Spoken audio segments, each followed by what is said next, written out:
Hi guys, welcome back to Nico Talks Hockey. Today I want to talk about um, the most interesting team in the NHL, the Toronto Maple Leafs. They are a team that deserves a lot of criticism, and they're a team that you cannot take your eyes off of, whether it's on the ice or off the ice. They're so fun to tag along with and watch because they're just so entertaining. Um, and this off season is going to be another entertaining one for them, probably the most entertaining they've had in a long while. Um, Look, maybe I have a little bias here, but I feel bad for the Leafs, and I know that's kind of maybe a little, what's the word, patronizing. But I actually want to see them do well. I'm not someone who actually enjoys always seeing them lose.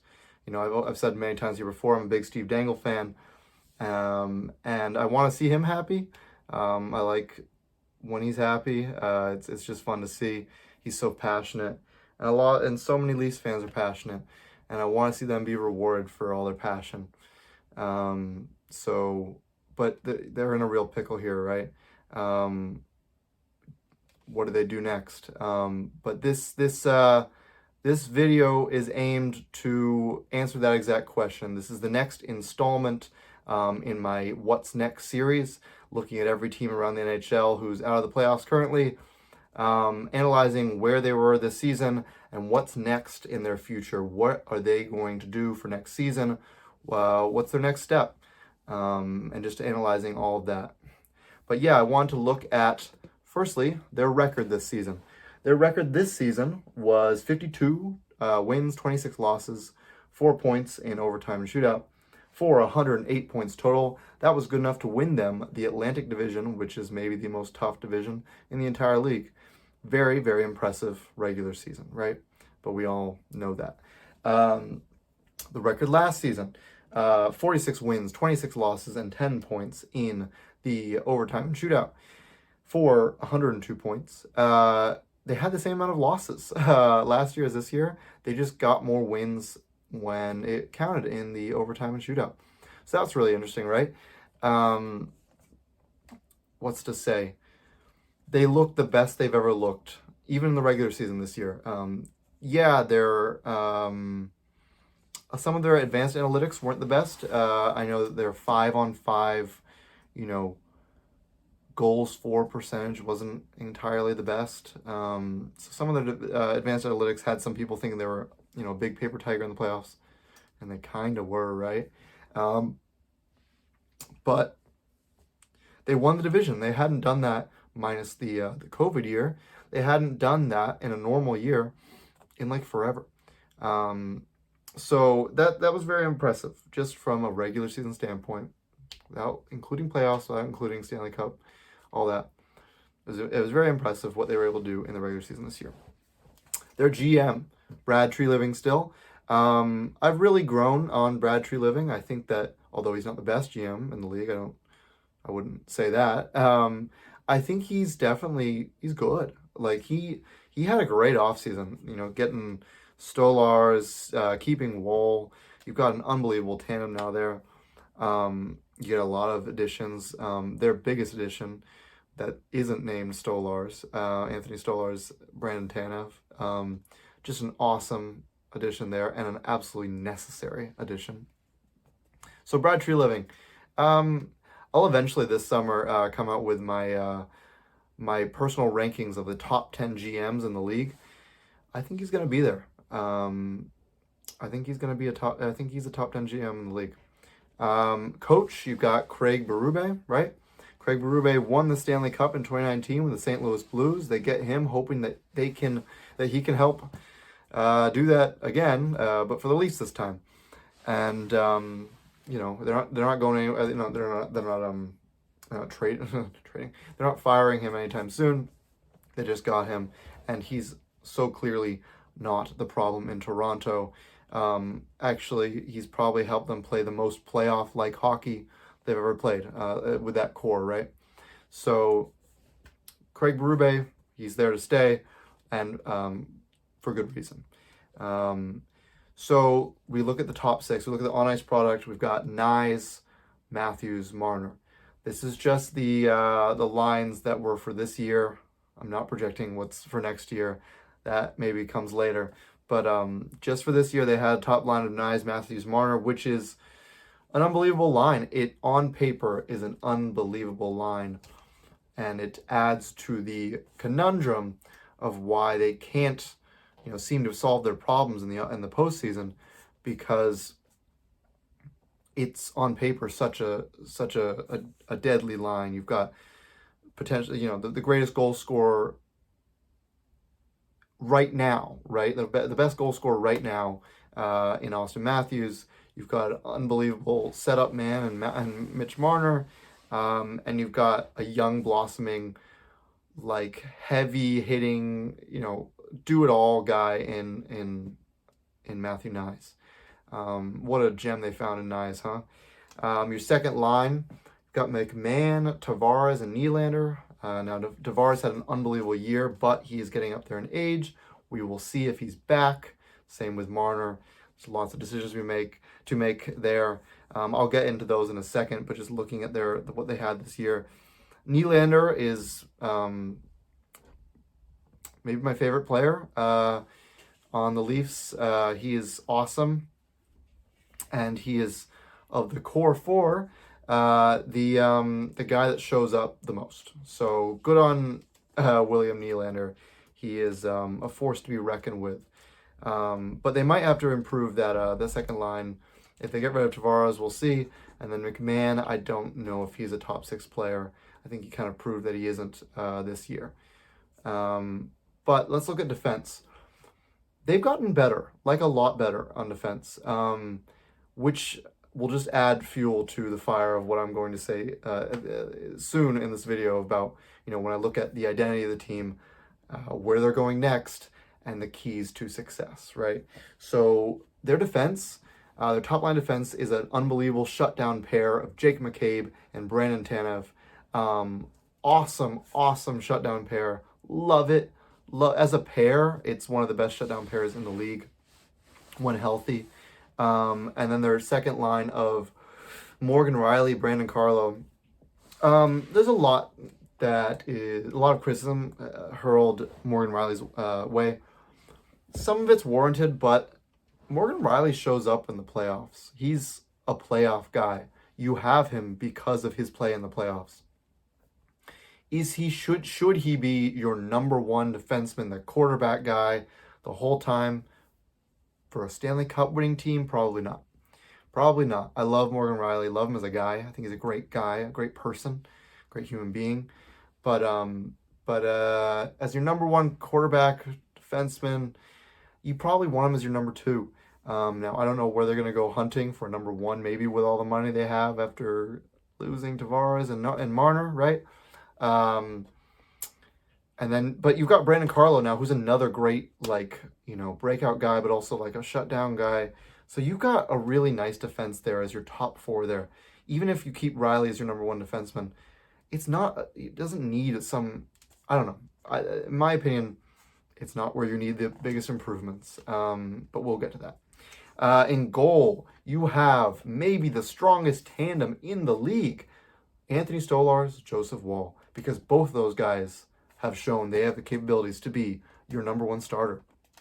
And you have them both in a tandem. Now, it sucked losing Stolarz to a dirty elbow by Sam Bennett, but such is the playoffs, and you kind of roll with the punches there. And that's why you have a good tandem. You get Joseph Woll in there, and he was awesome. The losses are absolutely not in him. I will stand for none of it. Because I thought they were both fantastic whenever they were playing. So let's look at some stats before we really dig into the meat of the problem of these Toronto Maple Leafs and why I think that as they're done. We have seen the end of an era here in Toronto, but I'm getting ahead of myself. The goals for, goals against. Goals for, 9th. Goals against, 8th. So both top 10 stats.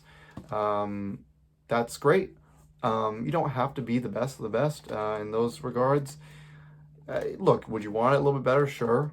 As a team that fancies itself a cup contender, even though they aren't, you probably wanted those stats to be a little bit better. But playing Craig Berube's kind of style of hockey will have you not maybe in the uppest echelon of stats there. You're going to be playing a little more of a grinding style, a little more defensive. So I think that's just fine. I have no qualms with those stats. You look at the power play percentage, and I have no qualms with that really either. I know it can go cold though, and that's a big problem. But 9th in the league is what the stats say. They converted on their power play chances 24.8% of the time, nearly a fourth of the time they were converting on their power play chances. That's really good. I know that they've had problems in the past, but I like who they've got as their assistant coaches. They just lost one of them. Obviously, Lane Lambert, who ran the defense there a bit, or I think maybe he ran the PK or something there, but now he's the head coach of Seattle Kraken. We'll talk about them in a little bit on this What's Next series. But the PK is, the power play is fine unless it runs cold. But overall, the average says it's 9th, and that's good enough. The PK, however, is not good enough. The PK is 17th in the league, and stopping chances 77.9% of the time. That isn't good enough. It's around middle of the pack, middle of the league, excuse me. Now, when you add both percentages up, it equals more than 100%, which is what you want. That's good. But yeah, maybe with Lane Lambert there, they get another assistant coach who is able to kind of work the penalty kill a little bit better. However, now we can finally transition to the next phase of the video. If they lose Mitch Marner, a absolute stud on defense, maybe their penalty kill takes a hit. So where do I see the Toronto Maple Leafs in their identity? I don't have them as cup contenders. I think it would be absolutely silly and wrong of me to have them as cup contenders. It's so interesting, right? Because when you look at it, you could absolutely say that they were the 5th best team in the league. If you're top 5 in the league, doesn't that make you a cup contender? It should. It absolutely should. They were the 5th last surviving team in the league. They outlasted all the 3 other second-round teams that lost. They were the last team to lose in the second round, losing in Game 7, yet again. It's so interesting to talk about this team because it's nuanced. You can say they're the same old Leafs, and they are to a degree. I mean, to a large degree, they really are, because of their core. Because of at the core of who they are, they have the same people, and they've had the same people for the last long while. So at their core, they are the same. But they were different this year. They were different to some degree, to some capacity. They were a different team. Craig Berube's style of hockey had them playing differently. They had them playing successful playoff hockey. Had they had a different core, had they had a different mix, they could have gone all the way. I truly believe that. They have the pieces there to go all the way, but the mix isn't right. And I need people to know that. I know that a lot of Toronto fans accept that. They know that. They've known that for a long time. There are some people who... Paul Bissonnette, I'm looking at you. I like the passion, but they want to run it back. They want to see, offer them a different contract at a lower price. I think Paul Bissonnette was saying, give Marner a $12 million contract at most, and if he says no, well, then just let him go or whatever. It's not about the money almost. I mean, it is. It absolutely is. But it's just about the players and your main guys.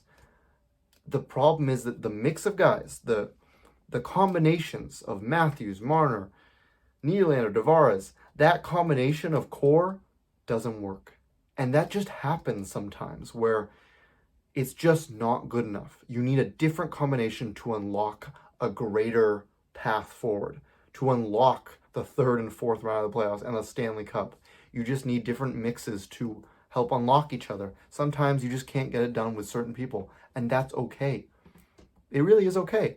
Like you just have to accept that. I think Toronto and their front office has accepted that. With the way the exit interviews went with Brad Treliving, with Mitch Marner, Brendan Shanahan's gone. Their team president, longtime team president, is gone. Big change is coming. And that started with him, started with the president, now gone, but is going to continue with two of their guys, I think, leaving, their core guys. So, identity. I'm getting a little ahead of myself, but their identity is squarely in the playoffs. I think they're still a playoff team.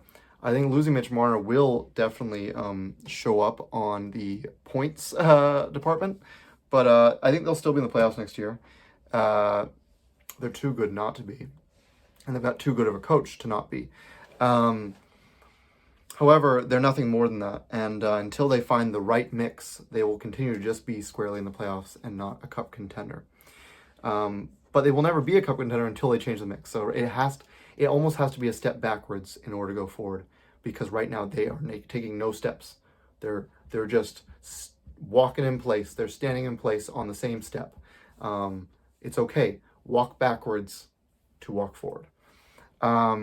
Next season outlook, I have cup contender ? Question mark because they could absolutely be a cup contender as soon as next season. Do I think it's going to happen? I have my doubts, but I have big doubts. But I'm about to get to the keys to success, but if they can follow what I think is what they should do in the offseason, and they do everything right, and they get the right guys in who can help the current mix, which will include Austin Matthews, William Nylander, their goalies, the defense core they've already set up, who are now pretty much etched in stone for years to come. And hopefully they keep Matthew Knies around, because he is absolutely what they should be looking for. And he's young, right?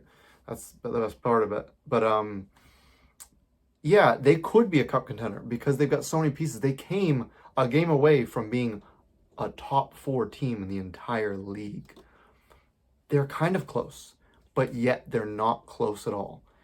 They're close, but not with this current core. Change the core. Change the core, change the core. So my keys to success are here, and they're pretty simple. Number 1, you got to get rid, in my opinion, of both Mitch Marner and John Tavares. I know some people will say, well, get rid of Mitch, but keep John. Not in my opinion. Look, I totally respect your opinion, but if you're going to change the core, change it. Get rid of the guys. Well, get rid of Mitch Marner, because he is obviously he's the biggest culprit of not showing up in the most important playoff games. Yeah, his points per game overall, playoffs, good. That's when you look at games 1 through 4. When you look at games 5 through 7, no, it's unacceptable. It's embarrassing. Same goes for Same goes for Austin Matthews, right? Now I understand that he's been injured a couple times, but at some point you gotta show up. Look, I know these guys are giving it their all. I don't dislike them as guys. I don't even dislike them as players. I just don't think it's working out there. So you've got Austin Matthews. There's nothing you're not trading him, at least not this offseason. You let Mitch Marner go, and you let him go for nothing. I mean, look, can you try and maybe work out a sign and trade deal? Sure, do what you can. Try to get any assets you can, whatever. But if he's leaving for nothing, then he's leaving for nothing, because sometimes your team improves addition by subtraction. I think John Tavares, although he had a fantastic year, it was a contract year. I don't know if it's incredibly reliable, and he's only getting older, and he's got injury history. he's at this point a luxury 3C. I don't know if he's your 100% a 2C, your second line center. So you have to start there. In order for next season to be a success for the Toronto Maple Leafs, you have to start with getting rid of both Mitch Marner and John Tavares. It's the end of an era. I made the thumbnail the way it looks for a reason. You're saying goodbye to an era, a group of guys that I really wanted to get, for them to get it done, but they couldn't. And that happens a lot. There's lots of cores. The San Jose Sharks of the late teens, Nashville Predators of the late teens, the Montreal Canadiens of the 2010s. For a long, long time there, it was the Washington Capitals. But there's lots of teams that have cores that just can't get it done. And that just happens. And it's sad and it's tragic. But we move. But yeah, number two for my second key to success for the Toronto Maple Leafs is focus with your now tons of money, tons of cap space freed up. Focus that on another premium offensive defenseman to help Riley. Maybe even usurp him if that's possible. I know that's a huge, tall ask, but I think that's where the money should be allocated. Find someone who can be another premium, elite offensive defenseman talent. And then also a second line center. You need a second line center. Like if they get rid of, you put Domi as second line center, you can't do that. So you gotta get someone. I am of the ilk. I don't think you should go after Sam Bennett. I know what he can do. I also know that he's going to get paid a lot, more than he's going to probably be worth. I am not in the camp of paying him $10 million per year. I think he's going to get paid probably more than he's worth. And good for him. Good for him, right? He's earned it. But, you squeeze as much money as you can, for as long as you can, because you're not going to be in the league that long. I get it. Got no problem with your players chasing their bag. But at the end of the day, you're an organization here. You're trying to do what's best for your team. Don't go after Sam Bennett. I also think I could absolutely see him coming to the Toronto Maple Leafs, and as soon as he does, all his on ice antics, as we call it, his rough stuff, his physicality, that's not going to fly. I don't think that's going to fly. I don't think that Toronto is like there's some huge conspiracy against them, but I also think that they're a team that's looked at very closely because they're the number one market, and because, NHL doesn't want to seem biased. I could absolutely see Sam Bennett being more closely looked at and more closely punished if he were to have the same antics that he has done in the past on the Panthers. But you have to find a second line center to replace John Tavares. Lastly, upgrade your penalty kill percentage. This is a pretty minor one compared to the other two big ones. But 17th in the league again.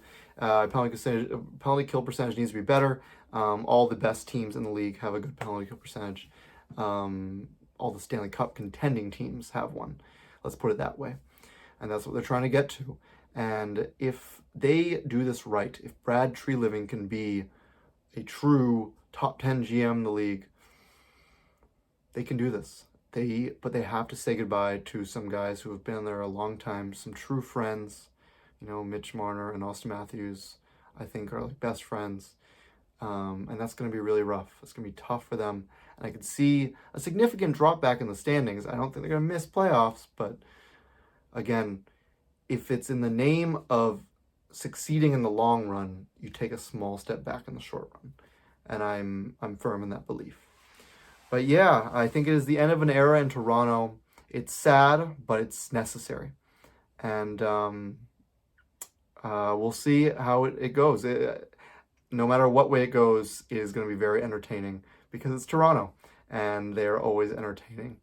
But let me know what you think in the comments. I love talking the Leafs. I think they're just so much fun to talk about and analyze and discuss. So definitely let me know what you think there.